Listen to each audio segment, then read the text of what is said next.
Exams are worth 30% grade, right? You know what? Let me double check that. It's just like slightly different in every single one of my classes. So that's a number. I sometimes misquote off the top of my head. Sounds about right. I think that might be the final exam, actually. Let me double check here. So exams are 40%. So it's going to be average of your exam one, two, and three is weighted as 40%. Then the final exam will be worth 30% in the class. Seems pretty heavy, but if you're doing well in the homework, getting through those quizzes just right, then usually the exams are not too big of a deal, really. It's going to be the same kind of problem, so no big surprises. But welcome back, folks. Looks like we're ready to get started. Any other questions at the moment about the upcoming exam, the quiz 2 or otherwise?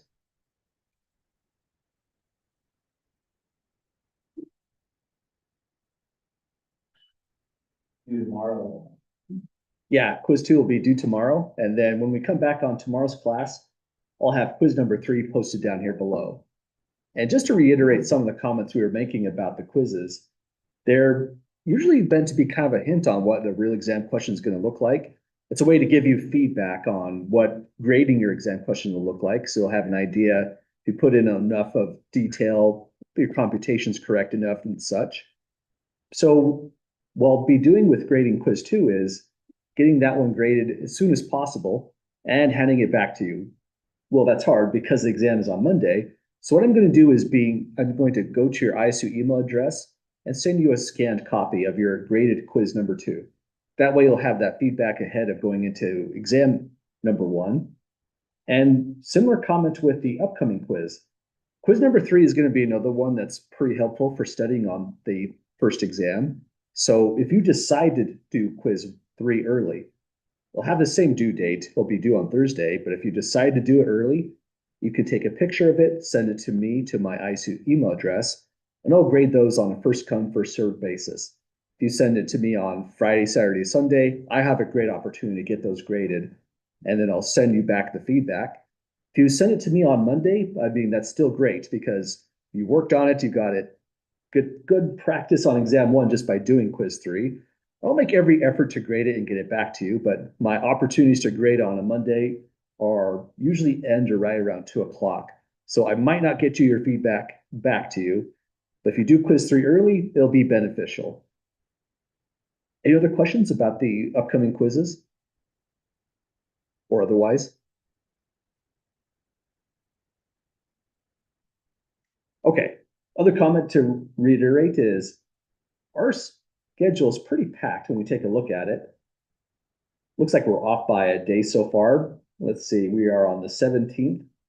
And so we probably should have started chapter 3 Monday, but we're a little bit behind. I guess not as behind as I thought we were. There's no review days built into the schedule whatsoever, but I do take review questions on exams. Pretty much it's going to be a student-driven review. Before we do anything at all on Thursday, I'll just turn it over to the class. I'll take questions on any bit of exam material you might have. They could be generic concept questions. You might have an interesting problem on MyLab statistics you want to discuss. You might have saw problems over here that just look interesting. It'll all be up to you. So it's going to be kind of weird doing these at first. Essentially, these are student-directed reviews, and they can go for as long as we need them to. If we take the entire class period, then that's fine with me. If we take maybe just a half hour and we ran out of questions, that's totally fine as well. I have the next section or the next chapter posted here, so we'll just move on to the next material. So sometimes what happens with these kind of student-directed reviews is it's hard to ask a question because you're kind of putting yourself out there. Sometimes there's like a leader in the class that asks most of the questions, so I just try to remind some people, if you have a question yourself, don't hesitate to ask. And if you were like me when I was in college, I was pretty shy about asking questions at all. I just didn't like talking in class.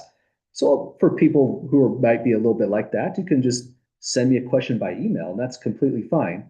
Send me the question you might want to discuss at the start of class by email. I'll have that pulled up and ready to go. I'm not going to say who it was because probably you didn't want to mention it in class. That's just a completely fine way to participate as well. So sometimes the first one is kind of tough when we don't have a lot of questions. I found we get good at doing a student directed review, and usually exam the review before exam two that I call for is a bigger and fuller one. So if it feels weird out in the first one, it is weird. We get over it. And we'll get better at doing a student-directed review on the next exams. I found when it comes to reviews, usually if I'm picking the questions, they're not as helpful, but if the questions come directly from you, those are the ones that are going to be the most meaningful for us to do to review on the exam. So that's the idea behind doing it that way. Well, we're going to move into chapter 3 next. Any last questions whatsoever before we get started? I have a question. Yeah. On the other sample exams, there was a question, I don't think we have learned it yet, it asked if the numbers were continuous or discrete. Oh, you're right. We didn't actually cover that at all. We have to make a revision on these. Are we going to, is that gonna be in our exam on Monday? No, it will not. Yeah, that's something I just forgot to delete in there. I deleted from my lecture notes, but then full disclosure, I just copied and pasted these from last year as review problems. I should have deleted that as well. Let me make a note to me, just so that, I mean, it's cool information to talk about. Continuous is like time, where you can take any instant of time, whereas discrete is like if you're thinking the number of eggs in a nest, so you don't have 2.5 eggs, it goes 1, 3, 5. But that's a distracting thought. We never actually covered it directly in class. So here's a reminder for me. I didn't feel like you would set us up like that. Yeah, I try to make sure it's pretty well targeted with what we actually covered. But yeah, sorry for missing that on there. That's kind of a distraction. Good on you for looking at it early. Remove continuous versus discrete from the sample exams. We'll say revise when we come back here, and that part will be deleted. Other questions at the moment? Okay, thanks for asking about that. That gives us a little bit more less confusion when we come back on Thursday to ask questions. So where we're at so far is chapter 3. We're not going to cover all of chapter 3. So as far as the reading goes, it's just going to be the subsections 3.1, 3.2. If you read the whole chapter 3, no harm done. It's just extra information about handling categorical variables. Because it's an introductory course, we're going to stick to handling 2 categorical variables. If you read the whole chapter, you'll see information on 3 categorical variables or even more. And this is kind of how the course is proceeding. In chapter 4, we're going to handle quantitative variables, so something numeric, along with a categorical variable. Chapter 6 will handle 2 quantitative variables. So chapter 5 is kind of the odd one out. And just a reminder on how some of this stuff goes. Here's stuff we did back in the day, so prior weeks. We were summarizing displaying categorical data. But first we mentioned if your data is categorical, we'll use a bar chart. If it's quantitative, we'll use a histogram. And we were only handling 1 categorical variable in these problems when we took a look at them. I think this was the first week of class, like on maybe Wednesday or Thursday, we were doing this one. So the idea is if you have 1 categorical variable, previous ownership, it's not too hard to give a display of this or tabularize it. You could give a frequency table, a relative frequency table. And if you had to graph this data, the bar chart would look something like this. Now it becomes a little bit more foggy on how you're going to do the chart or display the data if there's 2 categorical variables that we're considering at most. Maybe it was previous ownership was 1 categorical variable, and a second categorical variable in this study might have been, who knows, maybe credit score. No, credit score is quantitative, right? Maybe it would have been something like current job. That would have been a categorical variable, something just generic and quick. That could say something about your purchasing power of the next car. So that's where we're going with, more than 1. Yeah, go ahead. Was there age? Someone's age, would that be categorical? Maybe if we grouped them, age is usually we're considering to be quantitative if we're thinking things like 31, 32, 45. But anything that we group in, maybe we have age brackets of, say, 18 to 25. That's 1 category. Another category, maybe 26 to 32, another category, and so on. So if we did group the ages in that way, it could be considered categorical. So the end answer to all these questions is, how are you really using the data? Are you just grouping people by previous ownerships? If you're doing something more along, say, the lines of this with the data, you're putting a number to every single one of the individuals, like on the number of violent crimes for the Florida campuses, now it's quantitative. So if these were ages presented this way, different study, different information on the left, it would still be quantitative. If we decide to group them into categories, so say like 0 to 5 crimes is one category, then 6 to 10 crimes is a second category, that way it becomes categorical data. Other questions at the moment? Okay, well, let's take a look into now 2 categorical variables at once. Here's what it would look like. We have a table that's now considered a two-way table. It's not just one column, or maybe another column to the right that's percentages, but the same exact information. It's like cells we're looking at. Highlight one cell, like say this one here, and this would tell us 53 individuals in the sample belong to a category of having a tattoo done elsewhere, another category of having no hepatitis C. So the two-way table helps us work with now 2 categorical variables. And this kind of trick can extend to 3 variables, 4 variables, and so on. It just means loads more tables to convey the information. So it's still considered a contingency table. Well, excuse me, it's now considered a contingency table if we are displaying 2 or more variables. So that's the first bit of the definitions here. Sometimes people, instead of calling it a contingency table, they call this just literally a two-way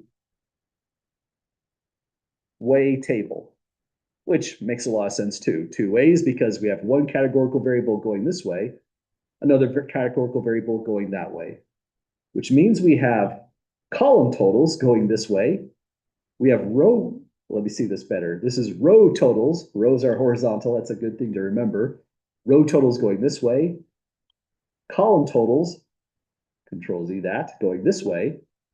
And an overall grand total in the corner right over here, the 626.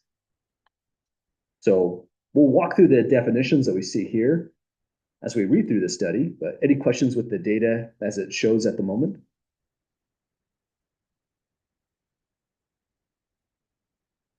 Okay, so here's what the study is all about. It says, a study from the University of Texas Southwestern Medical Center, so it looks like medical type data, examined whether the risk of hepatitis C was related to whether people had tattoos and where they got their tattoos.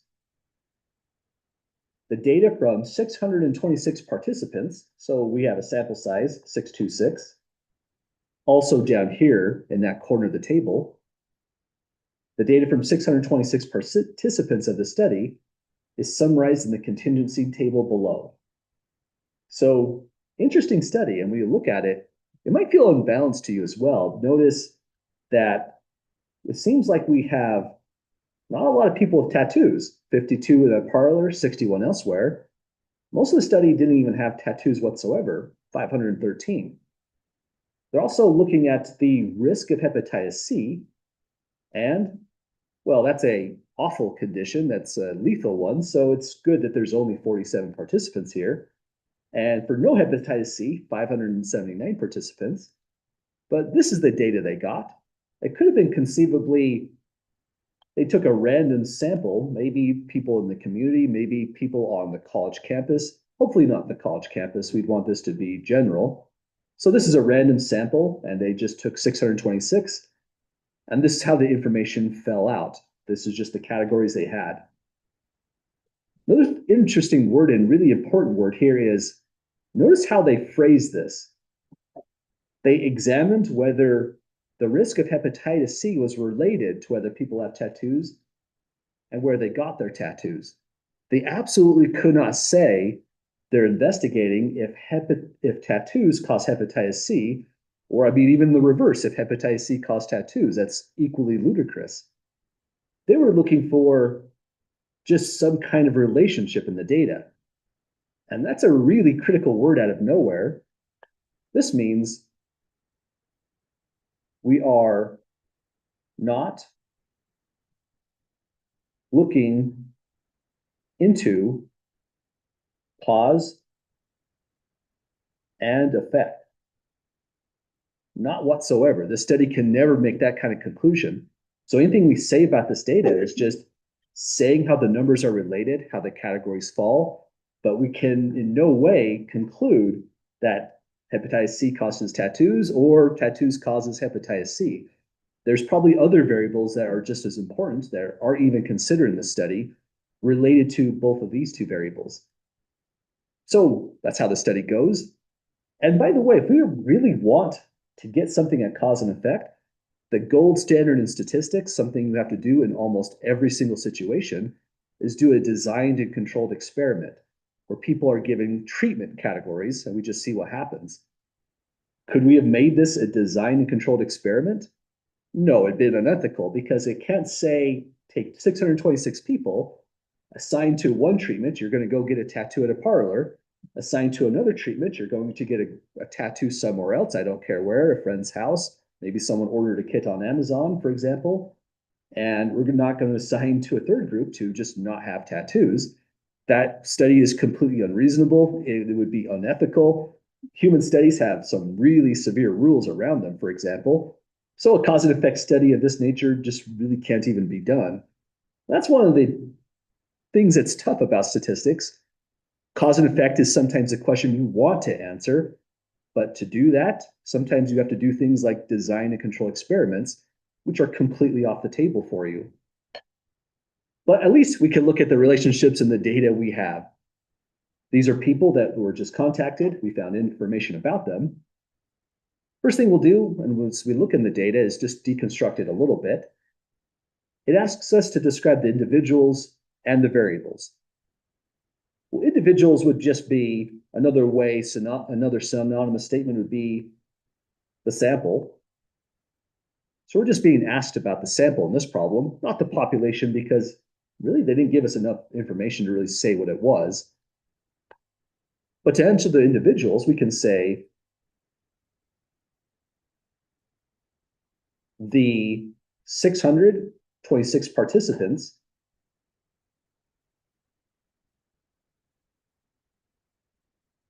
used in the study. So we don't know much about them. We just know this information carried in the contingency table or the 2A table. This is written in a kind of funny way. This says variables with the parentheses S. We know that there's two variables because we're in the context where we're dealing with two categorical variables. It's written that way because if this was an exam question, it's really kind of up to you to know if there's one or two variables. The problem wouldn't necessarily say right away. But there are two variables. We want to describe them. We don't have to say much, just say if they're categorical, maybe say what the categories are, and also give them a name. The trick to this is there's one variable going this way. We just need to have a name for it. Another variable going this way, we need a good overall name for this one going along the row. Maybe let's start here where it's highlighted. We could say variable one,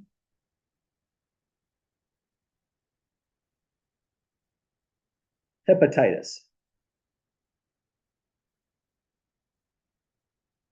So I didn't say hepatitis C, no hepatitis C. Those are the categories of the categorical variable. We're just giving it an overall name. Then we can say that it's categorical.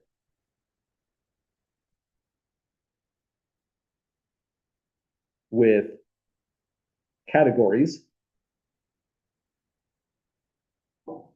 My penmanship's suffering today. Categories of, I'll just abbreviate this to hep for hepatitis. Hep C, no hepatitis C.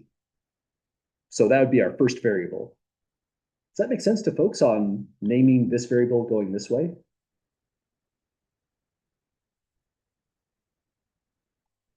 Okay, sometimes these tables just are a little bit more descriptive, and they would have just said hepatitis then maybe a no, yes, or hepatitis C, no hepatitis C to be more specific.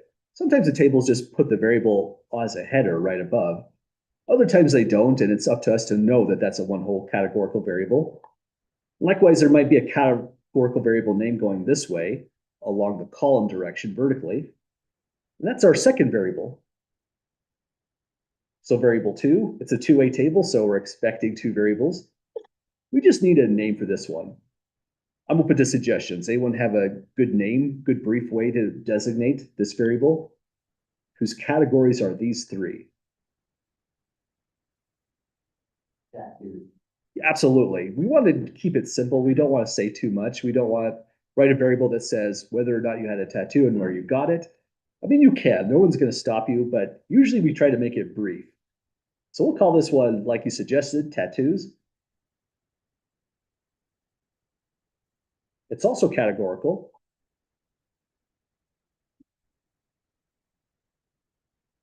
With categories of parlor, just abbreviating them now, elsewhere, and none. So there's our data. In some senses, it kind of feels confusing in a way. Some people might think, well, that's a quantitative variable because it's a column of numbers, right? But we always have to keep in mind, this is not what the original data looked like, not whatsoever. Let's compare that to what we did in the past. When we were looking into this problem in section 2.1, let's go down to, say, this one will be fine. We didn't say that this was a quantitative variable whatsoever. Previous ownership was the name of the categorical variable. These were the categories, and this was just summary information. The actual data looked like this. Expecting this computer to be faster. It looked like this. So this is what a categorical variable looks like if you're in a data table. And in some ways, that's really kind of confusing because the data table here with all these thousands of observations looks a lot different from the frequency table or the relative frequency table. Then at the same time with our current problem, this is a two-way table, and it's easy to get mixed up. What does your data even look like? Let's put this on paper just as a quick explanation of what this would look like.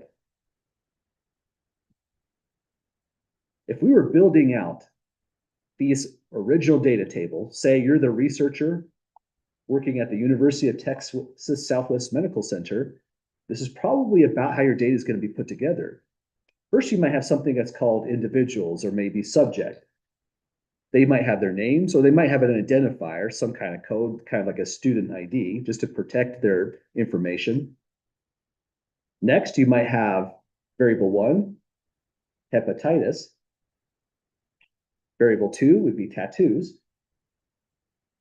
And the data would start emerging like this.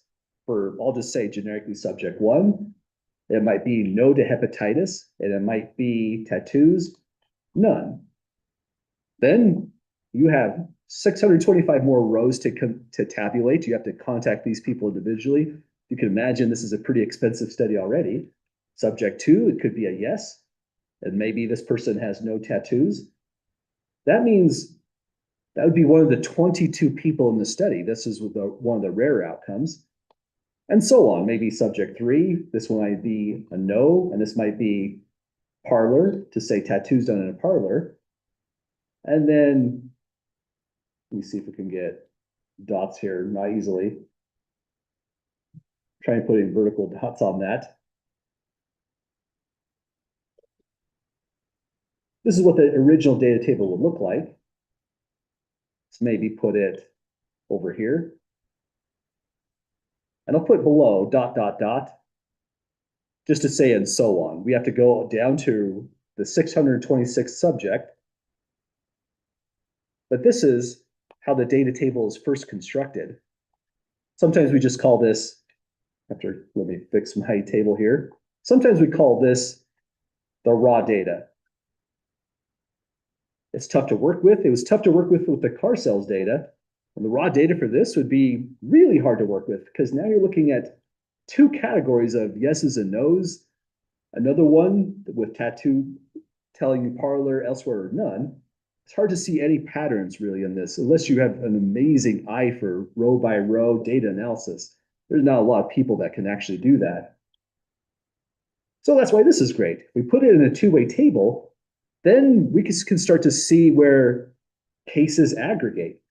Most of the data is right here. No hepatitis C, no tattoos. There's some rare cases here, here, and here, possibly because hardly anyone has hepatitis C in the first place. That might have been hard to spot in your original data table. So that's why this is still categorical data, because your categories look like these: yeses and nos for hepatitis, and just descriptions of the tattoo variable. Well, next thing we want to do is look into information about marginal distributions versus conditional distributions. We do a couple of these in the homework exercises.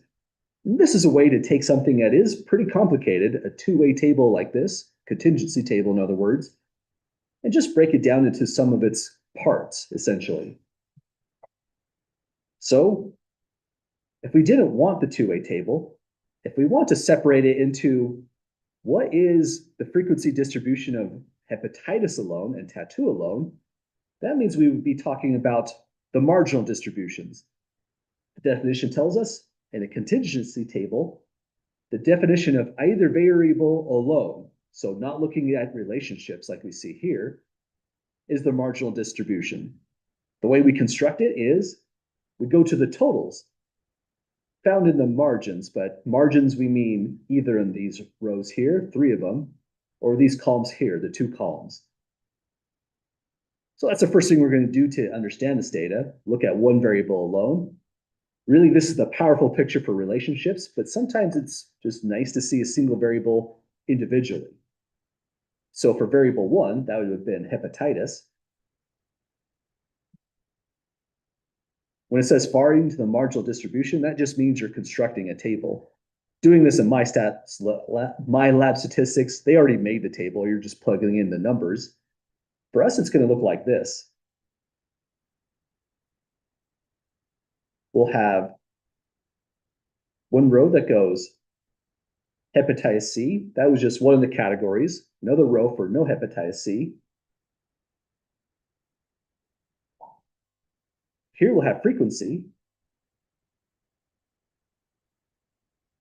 Frequency is just going to be the number of counts. It could be relative frequency, but that would just mean you're taking the 626 and then dividing it into each of these numbers to get a percentage or just the decimal number. So going this way, we're going to grab these column totals. Hepatitis C had 47. No hepatitis C had 579. And you could end your table like that. If you'd like, you could bring in the total, no harm done. Write in total, and that would be the 626 participants. So that's the marginal distribution for hepatitis C. Really, it's just looking at this one part of the table here, ignoring everything in the body of the table where the actual relationships occur. Does that make sense to folks on getting that marginal distribution? Okay, I think it's a tricky definition because this is a lot going on just looking at this table. So thinking marginal distribution, you're just going back to what you said your variables were, going back to chapter 1 and writing down these kinds of things. We're just writing down the frequency table from our data coming out of the two-way table. So we'll do it again for tattoos. Any questions so far? Okay, so let me give a little bit more space for this one. It has more categories. So for tattoos, let's put in 4 rows on this one. The categories, and I'll abbreviate them again, just like we wrote down over here when we described the variable. They're parlor, elsewhere, none, and our last row will be total. We already know the total. There's still the 626 participants. The only difference here is we're now seeing how they're classified according to the tattoo variable. So this will be frequency. I know, kind of not a fan of how I'm writing this out. This wouldn't be wrong or anything, but I want to match up with what we did this table. I put the categorical name right next to frequency. I want to do that again for this one. It just looks funny, leaving hepatitis floating up above here. This is nitpicking, so you can leave it right where you have it, especially if you're writing in pen. Hepatitis. This flows better with what we already did if we write it in that way. Tattoos.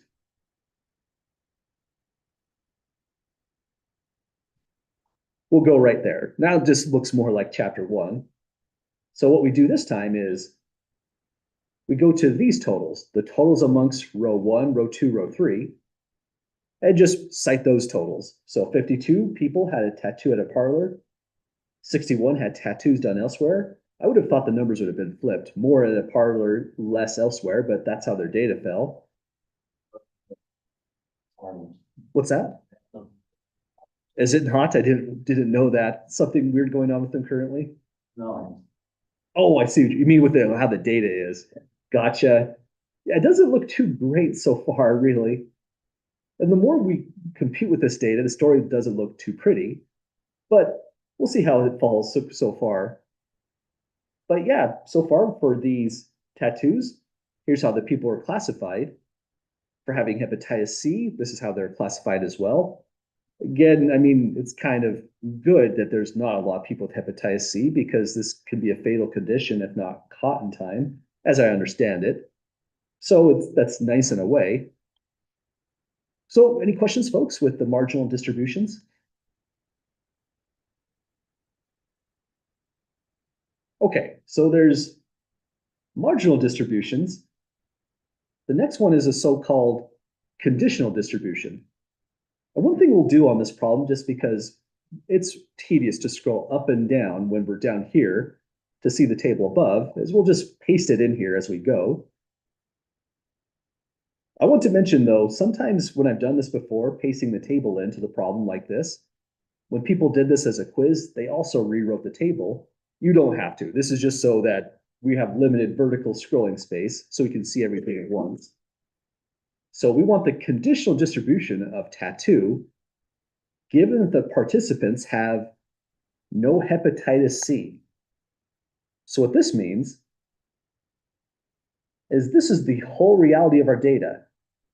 When it said given participants have no hepatitis C, we focus on this portion right here. Maybe different kind of color coding is helpful. Given that no participants have hepatitis C means this is our whole reality for what we're studying next. That's pretty much the conditional distribution. We just need to rewrite it. Let's make heads or tails of the definition. Sometimes that's a harder thing to do in statistics. Here's what the definition looks like. We're told questions that restrict our attention to just one condition of a variable and ask about the distribution of another variable are asking about the conditional distribution of that variable. That's a mouthful, but this is how it ties in with our problem. Restrict our attention to one condition of a variable. For us, this would be hepatitis. Because we said we are restricting to the condition no hepatitis C, so we're restricting to that condition. Ask about the distribution of another variable. That will be tattoos. And they asked, what is the distribution of tattoo? That's what they're doing here, the other variable. Given that one variable has a specific condition, hepatitis is no, and we take the condition no hepatitis C. So that's what we mean by conditional distribution. And there's lots of different conditional distributions we could ask. Here's what one would be. We would write out this way. Tattoos would go here. We're on the condition we're dealing with no hepatitis C. And then we write out those same rows. So it'll be Parlor, elsewhere, none, and total. So next, all we do is bring in these counts right here. We're not concerned with the total counts because the moment it said, given that there's no hepatitis C, it's as if our whole study is this part, this one column that's in a box. So we carry down counts 35, 53, 491, 579. And let me add one more word here. We said no hepatitis C just as a reminder, but what this column really is a frequency column again. So when it asks for that conditional distribution, this is what we would get. Each of these problems are asking for either a marginal distribution and a conditional distribution. The default is just the frequency. They would have to tell you to write these as relative frequencies if it's implied for us to do so. But I feel like that's a kind of a trickier definition. Any questions, folks, doing this problem here?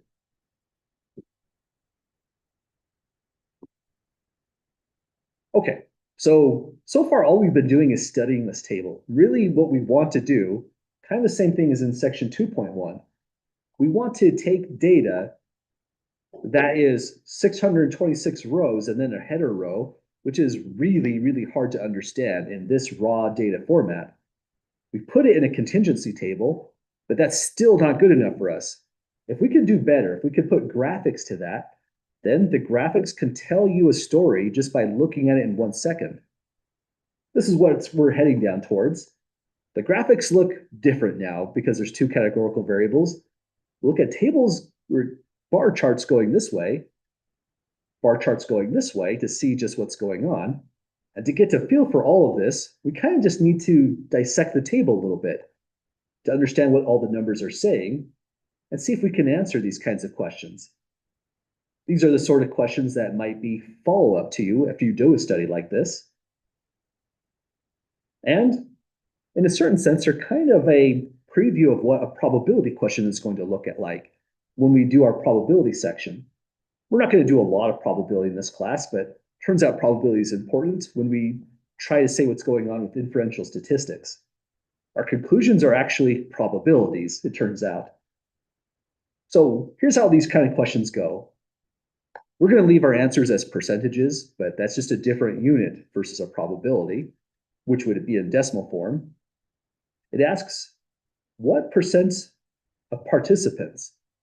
And that's a big keyword already. If they say of the participants, they're talking about the individuals, they're talking about the sample, they're talking about the 626 right here. Let me fix this highlighter a bit. So just because they said the participants, we're using that part of the table. And this goes into the denominator, 626 like this, times 100% because they just simply asked for 100%, or they asked for a percentage. Then it says, what percent have hepatitis C? That's a number that's going to go into the numerator. Has anyone spotted the right number from the table itself?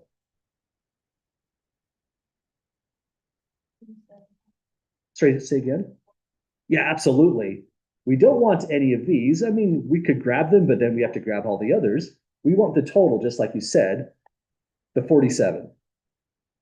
So in a way, we're just taking 47 divided by 626. We're going to do this really methodically because some of these questions turn out to be a little bit more tricky than you might expect. So let me put another table there just so it's ready to go on the next one. When it asks for what percent, rounding to the nearest tenth of a percent, that's tricky too in the MyLab statistics program because you might have calculated it like this. 47 divided by 626. And if you round this to the nearest tenth, that's 1 decimal place, I get an answer of 0.1, and then convert it to a percentage, we could lose the whole question. That's kind of frustrating. Do this part next right away. Then multiply by 100. That's just a unit change. Now it's a percentage. To the nearest tenth of a percent, that would just be 7.5%. Number to the right is 0, so we round down to just the 7.5. So only round after doing that part, converting it to a percentage. That's an easy way to know this topic completely, but then just miss it on the homework system. So very few part of the study. I would have guessed even less, but it's at 7.5%. Any questions, folks, with that first computation? Okay.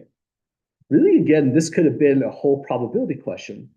In a different chapter, they might have been a question of, we grab one participant from the study at random, like a lottery, then there's a probability of 0.07507 that that person has hepatitis C. Really, it's the same kind of information. It's just what are we emphasizing, a percentage versus a probability. And the difference between the two is really, well, whether you use a percentage symbol or if you used just the proportion, 0.07507. So we'll see these kind of questions again later on. It's kind of like our preview in probability already just by doing these kind of tables. So several more we'll take a look at before we look at the graphics. But any questions so far, folks, with part D?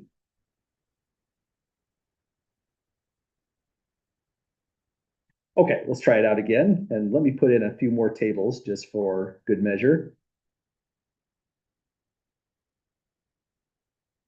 So next one asks, what percent of the participants, so again, that's a humongous buzzword to tell us what to do, same in MyLab statistics. When it says of the participants, we're talking the 626. So we pretty much start off this problem in the same exact way. 626 goes here, and it says, have hepatitis C, but have no tattoos. That's different. That one's not a total. It's not a total along the columns going this way. It's not a row total either. Anyone spot the number for this one? Having hepatitis C, no tattoos, however. Good call. That is the 22 here. All we're doing is looking at the condition, having hepatitis C, it goes down this way. Looking at the other condition, no tattoos, it goes along this way.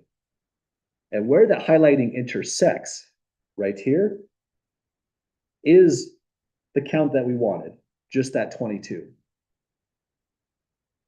So 22 people with hepatitis C and no tattoos at the same time, they're in those two categories. We want this as a percentage, so go times 100%. And same sort of step in the calculator. So you could type it out just like we did before, but you notice we're not changing much. So another trick in the calculator from before, if you up arrow to this, hit enter, left arrow and just overwrite with a 22. That's just a fast way to put it in your calculator all at once. Then go times 100. And we can do this all in just one row. Rounding this one to the nearest tenth would be 3.5%. So a little less than half of the participants from over here that have hepatitis C, a little less than half have no tattoos. That's kind of curious in a way. Well, any questions, folks, on that computation there?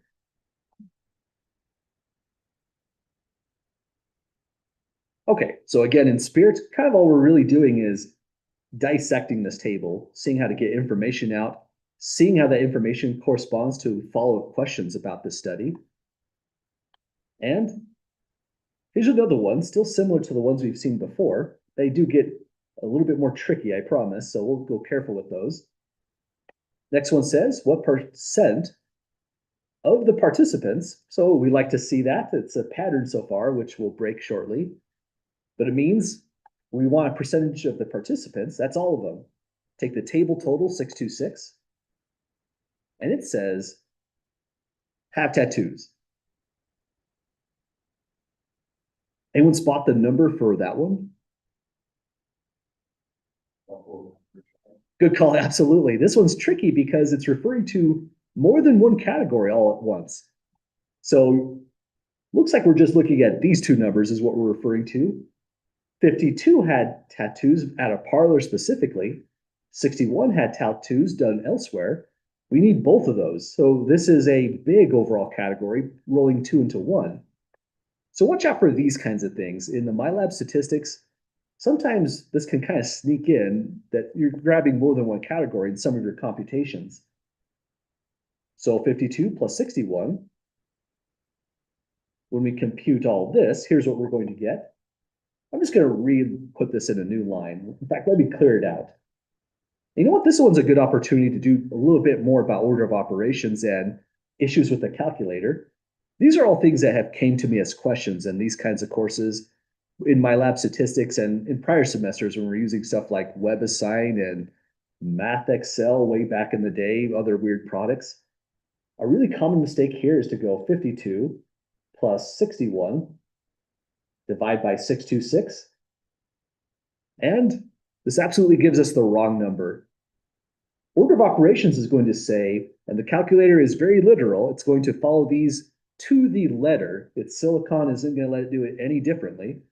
It will divide first, and then it will add. That's a problem for us because in order of operations, a numerator and denominator are separate groups. Even though we don't always write in the parentheses, it's implied that the numerator is one group with parentheses, and we have to do that first. So that value is incorrect. In fact, it looks way kind of off too, if you notice it. That's supposed to be a percentage, and we go times 100. By the way, I forgot to put that there. Sorry about that. Go times 100 as well to get the percentage. We go times 100. We're way off. We can't have 5,209.7% of the participants having tattoos. That just doesn't even pass the smell test on that number. So the way to be safe on this calculator is two strategies. What I would do personally often is go 52 plus 61 and just enter right there. You force the calculator to add first. Hit division.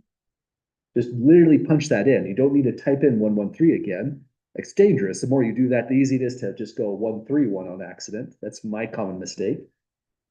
Hit division, it's going to refer to the last answer and just put in 626. That's an acceptable way to do it. It's probably the faster way. Another way you can do it is just literally put in the parentheses. These are parentheses for the numerator. 52 plus 62, 1 plus 61. Then with the parentheses set, hit division, 626, and we get the same decimal number either way. So pick your favorite way to compute. Separate it out, do it all in one line. Sometimes that's a snazzy way to do it. Either way, don't forget to convert it to a percentage. Go times 100. And this is one that kind of breaks the pattern from before. We have to round to the nearest tenth of a percent. MyLab statistics will be a jerk about this sometimes, and other times it's forgiving. It's kind of random, but you don't want to get caught up on that one odd question that gives you trouble. For rounding to the nearest tenth, we go to that digit, the first decimal place. This one's out of 5, so it rounds up. That's an okay screenshot to put in, just for the sake of reference. We all come to this class with different mathematical backgrounds, but if you just haven't been rounding recently, that's confusing enough on its own when you're trying to learn statistics at the same exact time. So see to this kind of stuff as a guide whenever rounding becomes kind of an issue, like on this problem. The number we would put in is 18.1%. Me personally, I'm not picky about rounding. If you gave me 18.0% on a quiz or even an exam, I mean, you're in the right ballpark. And rounding is a math thing. We're learning statistics. This is more for MyLab statistics. It matters to that program. But any questions at all, folks, with the conclusion to this? Okay, it goes back on what we were saying earlier. The study's kind of unbalanced because they have, well, less than 20% of the people who had tattoos in the first place. If they were more careful about this study, they might have insisted to actually split this off, try to get an equal number of people with tattoos, an equal number of people without tattoos. But we're just dealing with the data that they got, so we'll just continue to analyze it the best we can. So that's all three similar pretty style questions. Suddenly, watch out for these new questions. These are the ones that get really confusing, especially with the way we have been computing. It kept on saying what percent of the participants, and see the color coding as a guide if you're looking back on this to help out when you're doing these homework problems. Now it says, among those who have tattoos. That's different. This is a whole different denominator. If it says among those who have tattoos, it's as if we're thinking this way. We don't care about this category whatsoever. This is all of our data. I mean, you're probably not going to do that on an actual quiz or an exam. I don't expect you to have a FBI blackout redaction pen like this, but it's a good way to think about it. When it says among those who have tattoos, this is all we care about. This is our study now, and that's where we're going to do our computation. That forms the denominator. 52 plus 61 goes in the bottom. And then the question then goes on to say, among those who have tattoos, what percent have hepatitis C? Well, I kind of regret the way I blacked that out. Let's bring back in the totals at least. Let me try one more time so that just doesn't look weird.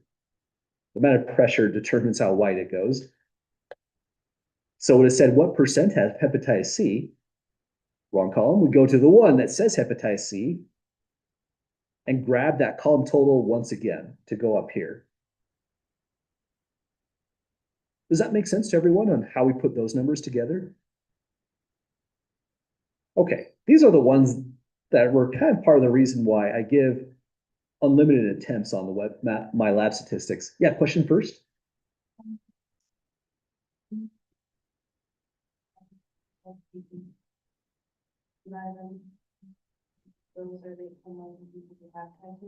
Oh, absolutely. Thanks for spotting that. That was going to be an error on my part. Really good logic and eye on that one, because that includes the 22 on there. This would have been a terrible way to miss a question, especially if the notes survived in that format. Let me put in your exact comment. 47 does not work because, well, close to your exact comment, it includes people with no tattoos, which is not part of this question. Because in this question, we only care about those who do have tattoos. That was a legitimate mistake on my part. I wanted to be lazy and grab the column total, but we can't. We have to use the 17 and 8. We have to grab a new total, in other words. Does that make sense to folks on that error there? Yeah. Should have. Yeah, I had it right first, but then I didn't want to work too hard. And being lazy is sometimes going to cost more time and these kind of problems. Let's go back to what we said earlier. I mean, that's a good mistake to make in a sense. It shows you what not to do. So don't do as I did. Compute in this way. Grab, this is a total. Just to emphasize that this was a false start. Let's say the correct approach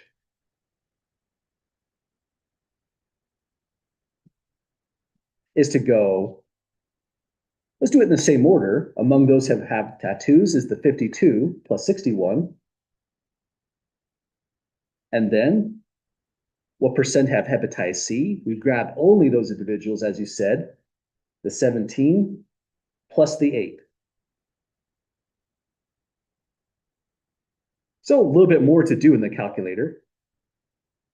And don't forget, it also said 1%. So let me put in the times 100 as well. And percent symbol. Now we're ready to get started on this one. Kind of a tough question, right? If you made the same mistake as I did, if you didn't quite see this correction right here, it can be kind of vague why you might miss a question. And just another standard call out on MyLab statistics. If you run into these kind of weird issues, if you're not sure why the problems aren't accepting your answers, don't hesitate to hit the Ask My Instructor button. I'll be happy to help out. You could also just start class with it, email me the question, or mention it at the start of class. I'll be happy to take a look at it with you. Well, in the calculator, let's put this all in just one line. You would have to have parentheses if you went that way. Parentheses for the numerator, 17 plus 8. Divide by, new set of parentheses for the denominator, 52 plus 61. I think this is kind of the fastest way to do it. That way you're not doing this computation, writing it down, doing that computation, writing it down, then doing the division. But if you do like doing it that way, no harm done. Just a few more taps on the calculator. Times 100 is going to give us the percent conversion. And it comes out to the nearest tenth of a percent, 22.1%. So what is that saying? Well, we knew earlier, way earlier, or just briefly earlier, about 18% of our study had tattoos. And of those who have tattoos, about 22.1% of them had the condition of hepatitis C. It didn't split between where they got their tattoos, so there's even more to this kind of analysis. But that's how a question like part G would go. Any questions about this one before we try another similar one? Okay, so here's another run at this. With those little issues in mind, let's see if we can get this one down. Now this one says, among those who have no tattoos. So if we have no tattoos, we're on this line right here. That's like most of the study, right? That's 513 participants altogether. We want to know what percent have hepatitis C. Well, when we said among those who have no tattoos, that means all of this is just gone. The totals, just being mindful of that other issue, they no longer make sense. This is all we care about, that one part of the table. When it said what percent have hepatitis C, we're looking into this part right here, the 22. Let me see if those colors combine. Oh, that goes to green. That's confusing. I'm not really good with color theory. So we're looking at that number there.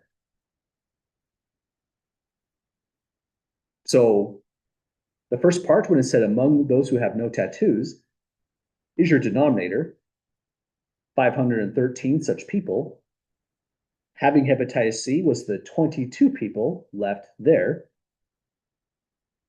Then we just multiply this one by 100%.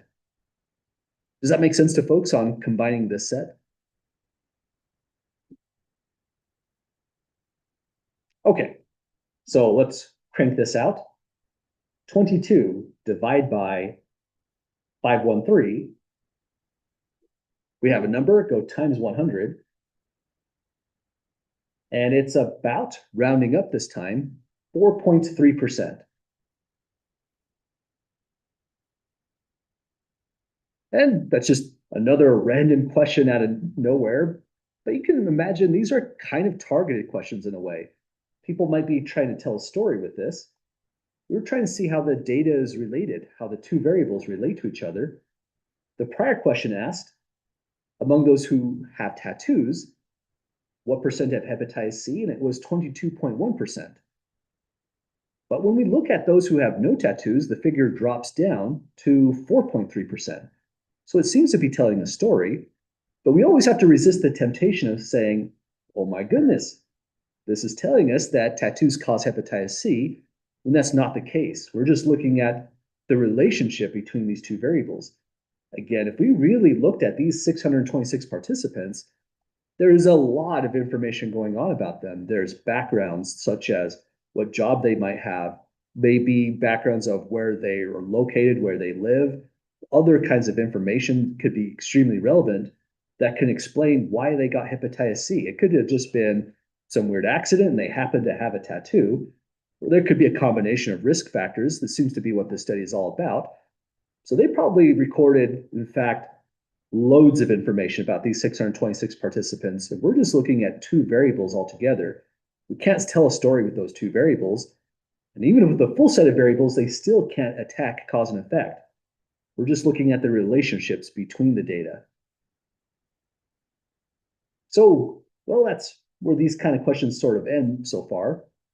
Next thing we're going to take a look into is actually seeing how to visualize this data if we want to do something else, like, say, look into bar charts like before. I need a fresh table. We've kind of messed up ours as we went along.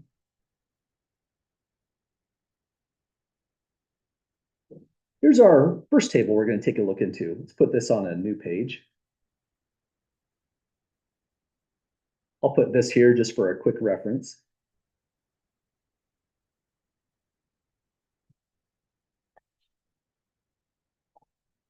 So this is the original contingency table or two-way table. And it says create a new contingency table using row percents. I'm noticing on my table there's something a little awkward I probably should have deleted. We're doing row percentages because my table down below, the bar chart rather, is in percents. And it shouldn't have gone up to 120% if that's the case. That would just not make any sense at all. I wonder if we could wipe that out.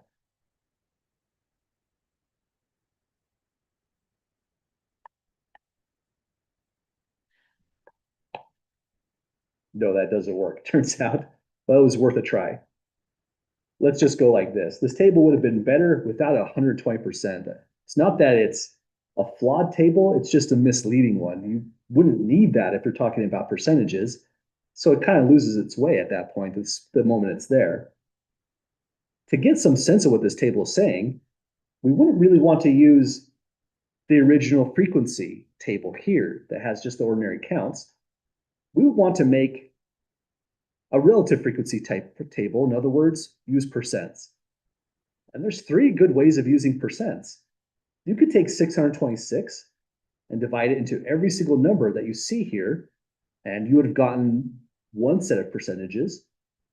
Or you could take the number 47, divide it into all the numbers here, and now you have column percentages. You'd have to do the same with the 579, get column percentages as well, dividing all three of those numbers. And the third way is to take the row total and divide it here, here, and here. And that's what we're doing. Getting row percents means the denominators we divide by are these three right here. We might as well complete the whole table, so we'll use the 626 as well. Does that make sense to folks so far? Okay, let's try this out. Really, it's going to be a lot of computations like we did before. We're just converting our data into a table that makes sense on the display below. So we'll take 17. Because it's row percentages, we're dividing by 52 to start. First one, well, we want a percent to the nearest tenth of a percent, so times 100.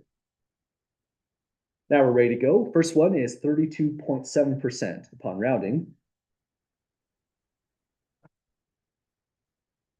Then we do it all over again. 35 divided by 52 times 100 gives me 67.3%. And now, well, this is kind of also a little bit jarring, actually. My categories are tattoo, parlor, elsewhere, none. And this is reversed, none, elsewhere, parlor. But what we just calculated is this one, parlor. 32.7% is right at that tick mark line. And the 67.3% is just the remaining amount going here to here. So that's how this column was built in my segmented bar chart. Now let's do it all over again. It's 8 divided by 61. Let's do this all in one line to save time. Go times 100 immediately. That'll be 13.1%. Then 53 divided by 61. times 100 gives us 86.9%. I did neglect to write down the total, but these totals would be 100% here, 100% here as well, going along that route. And looking at this line should be right about, this is 10%, slightly to the right, should be the 13.1% to get to that one. So that's tattoos elsewhere. This is the length for the 86.9%. So now we're just now revisualizing the data in that kind of way. And one more run, I guess two more kind of. Let's go this way, 22. Divide by the new total, 513, times 100. That one is at 4.3%. That's why it's a very tiny segment right here. And last one, 491. Divide by 513 times 100. And we've got it to 95.7%. You have to question yourself of, was this the smartest way to do this? Because some people might have said, well, if you've got the 4.3%, why not just go 100 minus 4.3 and get the 95.7? That's a smart way to do it. So there's lots of ways to do this same kind of operation. Find a way that just works with you. I was doing it more methodically, not as smart perhaps, but that's a great shortcut as well in the calculator. We would get 100% as well on this one. Yes, there's probably gonna be times where there's more rows, right? There could be, yeah, absolutely. Or more columns. There could be more columns and more rows potentially, absolutely. I think there's one definitely in the homework, My Lab Statistics, that has either 3 or 4 columns for an example. Absolutely. So this one was not as bad as kind of like a 3x2 table for here. Other questions at the moment? Okay, just to finish this out entirely, it's not part of what's down below here, but let's do the total row as well. Will be 47, divide by now 626 times 100. And that number is informative. That's 7.5 as a percentage. That's telling us among everybody in the study, all participants, 7.5% of them had hepatitis C. I think we've answered that question below. And if you go 100 minus that number, you could type it in or just up arrow, hit enter to carry it down. That gives you more accuracy. That's going to be the same thing as doing 579 divided by 626 times 100, just a little bit faster. That would round up this time to 92.5%. So this is the same information as the table above using frequencies, as in the table over here using row percentages, so a row frequency table. And it's a new way to just think about the data. Hepatitis C is the one that's color-coded in blue. No hepatitis C is color-coded in orange. Another design choice here, you probably would want to have hepatitis C in the dangerous looking color, like the hot colors, orange and such, and the not bad condition in a cooler color, like the blues and the greens, for example. In fact, I've seen this with government data, census data by our own federal government, poverty statistics. They put poverty in green as if it's good, and non-poverty in a color like this as if it's bad. So lots of bad design choices on this table. You would really want to correct a lot of these things. If this was your study, this is probably not a good way to convey your information. But it's telling us how all the categories compare in terms of percentages now. Well, we have more topics we want to discuss on this. Different way to look at the table and ideas about independent variables versus dependent variables. But this looks like a good stopping point for us because we've got like 30 seconds. Any last questions at all, folks, before we call tonight? Okay, well, thanks for the participation on this one. This one is a tricky set, especially with those percentages. Just a reminder, this is on exam 2, the section we're going through. We're only up to 2.5 for exam 1. And any questions you want to discuss, I'll be happy to do so when we start Thursday's class. But have a nice night, folks. I'll see you next time.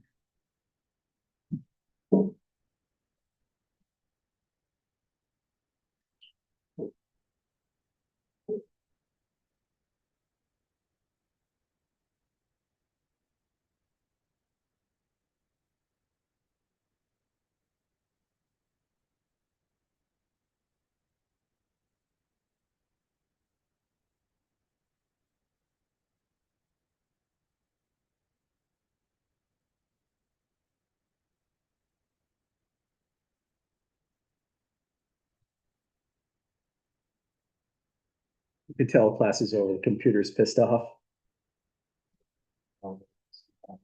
Yeah. Wow. I usually try to buy computers that last like at least 10 years, but I don't know if this one's going to go the distance.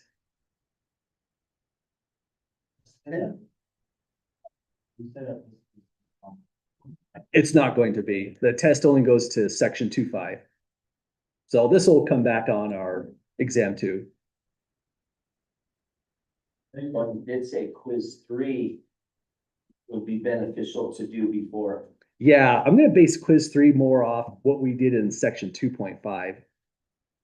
So that way, if doing a quiz 3 on chapter 3, it kind of makes sense. It's where we're at, but it just wouldn't help us out on the exam. So yeah, I'm going to do more of doing things like calculating standard deviations, means, IQRs and medians kind of thing. So Okay. it's like another practice using your calculator for the exam. And you'll post that one on Thursday? Yeah, I'm usually gonna get these things in like Thursday morning, so it'll be posted early before we're anywhere near coming to class. Okay. I appreciate it. See you tomorrow. See ya, have a good one.